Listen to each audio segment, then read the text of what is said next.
Welcome to my channel. Before I go on, I want you to note that this video contains mature themes. This video explores sensitive topics, which include infidelity and its impact. So viewer discretion is advised. Back when the pandemic started, I was a 32-year-old woman married to my husband of 6 years, Mark, who was 37. The world was thrown into uncertainty, fear, and forced isolation. For many, the lockdown brought an unexpected silver lining, the rare chance to spend uninterrupted time with loved ones. Social media was flooded with stories of families reconnecting, of parents delighting in the extra time with their children, of couples rediscovering their passion. The kids will grow up, life will get back to normal, and the hustle will resume. Worries will return, and time will become scarce again, to be spent doing silly things. That was the slogan everyone seemed to live by. It was a reminder to cherish the moment, to hold our loved ones close while we had the chance. But my marriage was nothing but a disaster. Before the pandemic, our routines kept us apart just enough that we could ignore the cracks forming between us. Mark had always been a drinker, nothing overtly alarming at first, just the occasional beer after work, the weekend whiskey, the celebratory toasts that seemed to come up far too often. But slowly, the drinking became more than a casual indulgence. It became a dependency. And with that dependency came a shift in his demeanor. He had never been the warmest or most affectionate husband, but as the drinking escalated, so did his meanness. At first, it was small, cruel remarks, dismissive gestures, and impatience that wore me down in tiny, invisible ways. Then, his irritability turned into anger, and his anger turned into outright hostility. Being confined together in the same space with nowhere to escape made it impossible to ignore the reality of our relationship. There were no more long work hours to keep us apart, no excuses to avoid each other. It was just us, two people who had once vowed to love each other but had become strangers under the same roof. I don't remember the exact moment I realized I was afraid of him, but I do remember the night that changed everything. It started with a conversation about his drinking. A simple confrontation, a plea for him to acknowledge the problem before it consumed him completely. I had expected him to deny it, to scoff at my concern, maybe even to storm out in anger. But I had not expected the violence that followed. One moment, I was standing in the kitchen, my hands gripping the counter, my voice shaking as I spoke. The next, his hands were around my throat, squeezing the words out of me before they even had the chance to form. I remember the look in his eyes, distant, unrecognizable, as though the man I had married had been replaced by someone else entirely. I fought back.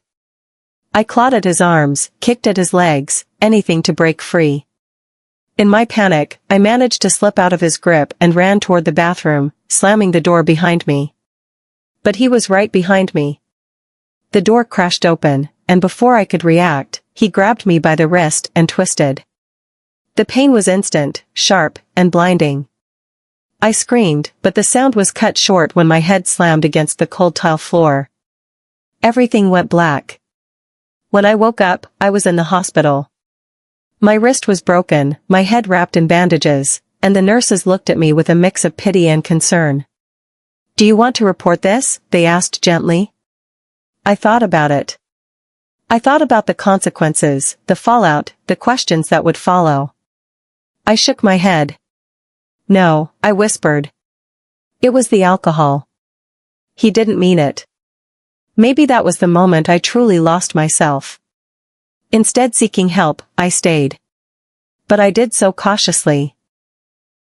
I told myself I would tread carefully, stash away some money for rainy days, keep certain things to myself. I realized then that I was alone. There was no one coming to save me. I had to be my own safety net. For years, I had handled all our financial affairs. I was a self-employed bookkeeper, managing wages and taxes for people. Mark trusted me completely when it came to money. I paid our bills, balanced our accounts, made sure everything was in order, or at least, that's what he thought. But there were things I kept hidden, things I never expected would come to light. The abuse, the trauma, the slow unraveling of my sanity, it all led me to therapy. I had tried before, multiple times, but I had never stuck with it. Finding the right therapist felt impossible, and I had resigned myself to the belief that no one could truly help me. Then I met Steve. Steve was not the therapist I had been looking for. In fact, I had hoped to find a female therapist, but with the pandemic, therapists were overwhelmed, and he was one of the few available. I went with it, telling myself it didn't matter who I talked to as long as I was talking to someone. But he was different. From the very first session, I felt safe. He had a way of listening, of truly hearing me, that made me feel seen for the first time in years. He never pushed too hard, never forced me to talk about things I wasn't ready to confront. Instead, he guided me, helped me untangle the mess in my head, piece by piece. He pulled me out of my depressive hole and gave me my life back. A year into therapy, we transitioned from telehealth visits to in-person sessions. And that's when everything changed. The first time I met him in person, I was taken aback. He was attractive, more so than I had ever realized over video calls. His presence was commanding yet comforting, his voice soothing, his eyes kind. I dismissed my initial attraction, chalking it up to nothing more than a silly crush. He was my therapist, nothing more. But the feelings lingered. Then, one day, I made a mistake. I arrived at my session drunk. I had been drinking for days, trying to numb myself from the pain, the isolation, the suffocating reality of my marriage.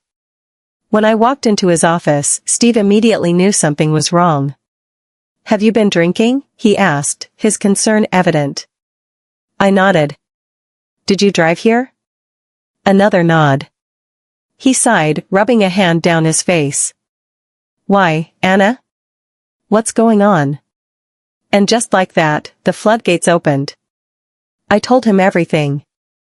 The drinking, the fights, the resentment, the loneliness. I told him how Mark had been trying to make up for the past, how he had been doing everything he could to fix what he had broken.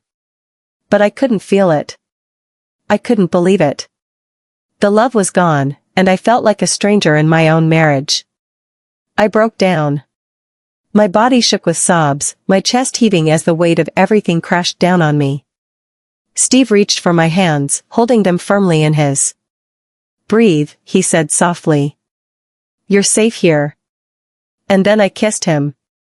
It was impulsive, reckless, and entirely inappropriate. But in that moment, I didn't care. I just wanted to feel something real. He pulled away immediately, his expression a mix of shock and concern. "Anna," he said firmly. "This isn't right. You need to go home." And that was just the beginning of my descent into something I could never take back. I was his last client of the day, and he drove me home to make sure I wouldn't get a DUI. There was no inappropriate behavior, no lingering touches, no insinuations.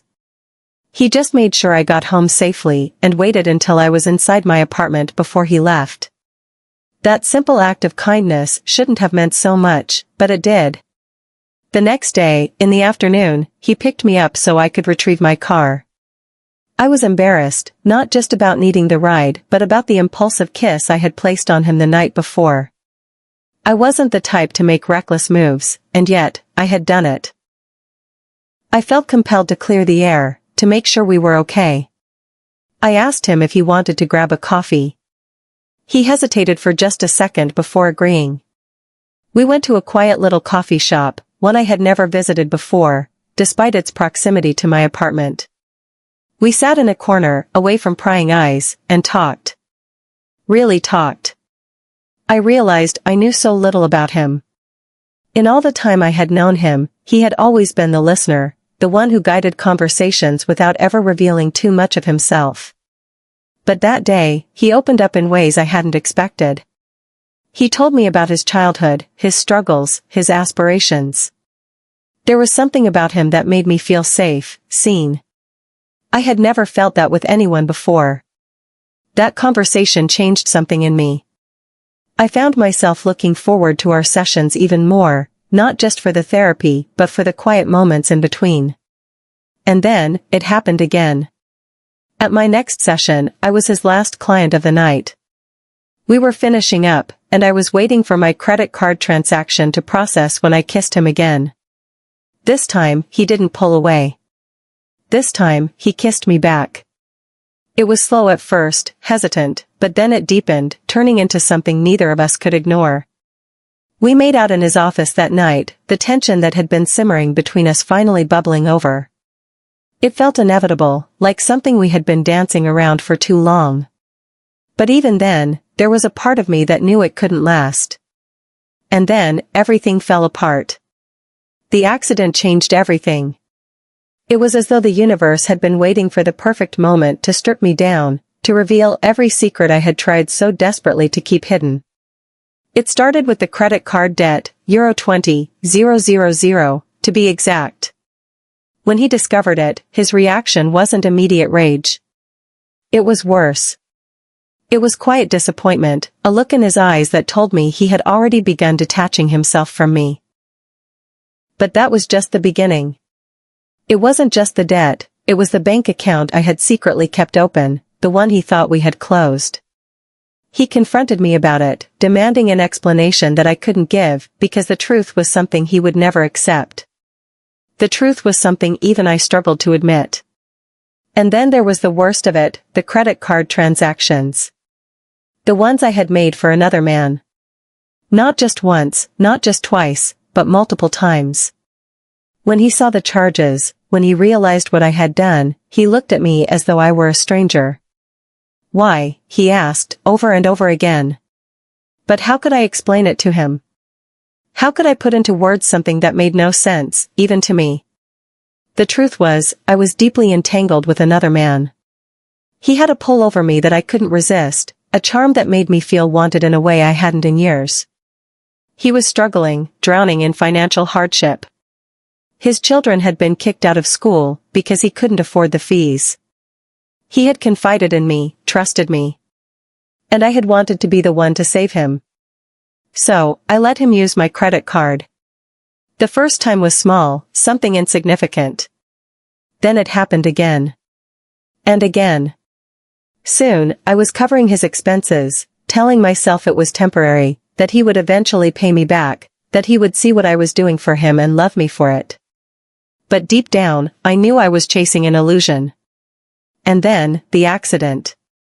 I was vulnerable, unable to work, unable to maintain the careful web of deception I had woven. The man I had done so much for? He disappeared. Just like that. He went back to his family, his wife, leaving me behind to deal with the wreckage alone. My husband, the man I had betrayed, was the one left to pick up the pieces. The one paying my medical bills, handling the debts I had recklessly accumulated. But he wasn't doing it out of love. He was doing it because he had no choice. Because legally, financially, we were still bound together. I could see the resentment in his eyes every time he looked at me. Why, he asked again. If we were struggling, why would you do this? Why would you help someone else instead of your own family? I had no answer that would satisfy him. No excuse that would undo the damage I had caused. I don't think our marriage was bad. We had the same work schedules. We had access to each other's phones. As far as I knew, he wasn't cheating. Though, to be fair, you can never say never. But I had hurt him. I had destroyed everything we had built, not just with the betrayal, but with the financial ruin I had dragged us into. And worst of all, he believed I had planned it. That my accident had prevented me from leaving. That I had intended to disappear, taking everything I had secretly accumulated while leaving him with nothing. And maybe, just maybe, he was right. Maybe in another life, another timeline, I would have left. Or maybe I would have stayed, pretending everything was fine until the resentment consumed me whole. I don't know. All I know is that once trust is broken, it's impossible to repair. And now, when my husband looks at me, he doesn't see the woman he once loved. He sees a betrayal he will never understand. I can feel the weight of your judgment. I know what you must be thinking, that I got what I deserved.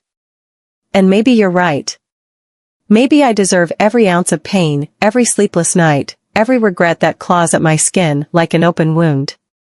But if you made it this far, if you've read my story and felt even a flicker of emotion, then maybe, just maybe, you understand that things are never as black and white as they seem. If my story struck a chord with you, hit the like and subscribe buttons. Turn on the notification bell so you don't miss any updates. And leave a comment, I'd love to hear your thoughts. Until next time.